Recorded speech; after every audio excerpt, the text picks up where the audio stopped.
Biscuit சாப்பிடலாமா வேண்டாமா? அனைவருக்கும் வணக்கம்.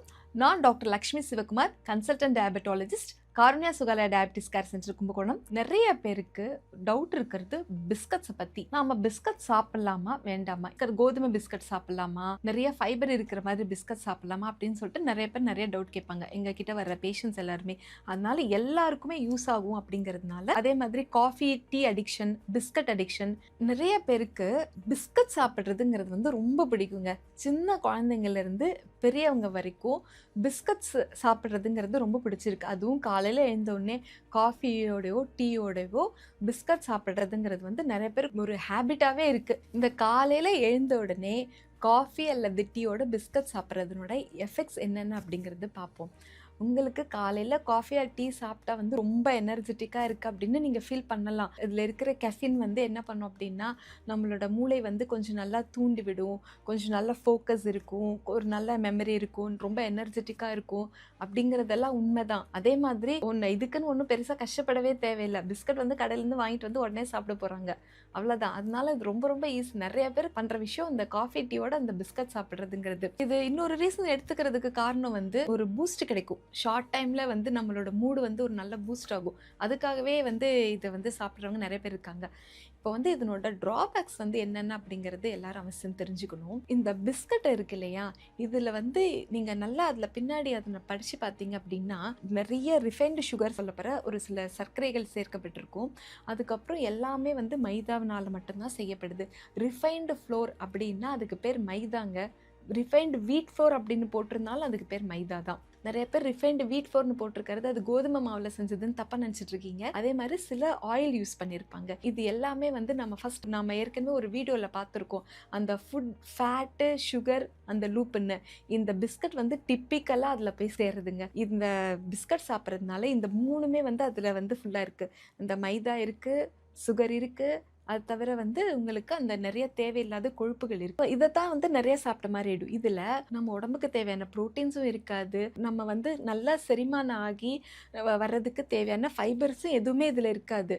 இதுல வெறும் வந்து மாவுச்சத்து மட்டும் சாப்பிட்றதுனால தான் நமக்கு உடல் பருமன், ஒபிசிட்டி வர்றதுக்கான வாய்ப்புகளும் அதிகம், டயபெட்டிஸ் வர்றதுக்கான வாய்ப்புகளும் ரொம்ப அதிகமா இருக்கு. இப்போ நிறைய பேருக்கு ஒபிசிட்டிக்கும் நிறைய டயபெட்டிஸ்க்கும் ஒரு முக்கியமான காரணம் வந்து இந்த பிஸ்கட் அண்ட் காஃபி டீ கோம்போங்க. இதை வந்து கண்டிப்பாக உடைக்கிறது ரொம்ப ரொம்ப முக்கியம். பிஸ்கட் சாப்பிட்றதுனால 2 விதங்களில் வந்து நமக்கு ஒபிசிட்டிக்கும் சுகருக்கும் வந்து 2 வழியில் வழிவகுத்துக்குங்க. என்னென்னா, முதல் வழி, நம்ம சாப்பிட்ட உடனே பிளட் சுகர் வந்து கொஞ்சம் ஏறும். பிளட் சுகர் ஏறின உடனே கணையை வந்து இன்சுலின் நல்லா செக்ரேட் பண்ணிட்டு இருக்கு அப்படின்னா இன்சுலின் லெவலும் ஏறும்.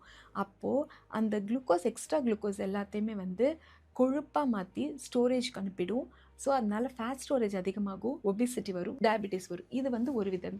இன்னொரு ஸ்டெப்பில் என்ன ஆகும்னா, இன்னொரு வழியில் சுகர் லெவல் ஏறின வேகத்துக்கு டக்குன்னு குறைய ஆரம்பித்த உடனே அதிகமான பசி எடுக்கும். பசியோட வந்து நமக்கு ரொம்ப டயர்டாயிடுவோம், சோர்வாயிடுவோம். திருப்பி நம்ம சாப்பிட்ணுங்கிற கிரேவிங்ஸுக்கு போகும். திருப்பி நிறைய சாப்பிடுவோம், ஓவர் ஈட்டிங் பண்ணுவோம். ஓவர் ஈட்டிங் பண்ணுறதுனால எகெயின் திருப்பி வந்து பிளட் சுகர் அதிகமாகும். பிளட் சுகர் அதிகமாகி திருப்பி வந்து ஃபேட் அதிகமாகும், திருப்பி டயபிட்டிஸ். இது அப்படியே ஒரு சர்க்கிள் மாதிரி சுழற்சியாக அப்படியே போய்கிட்டே இருக்கும்.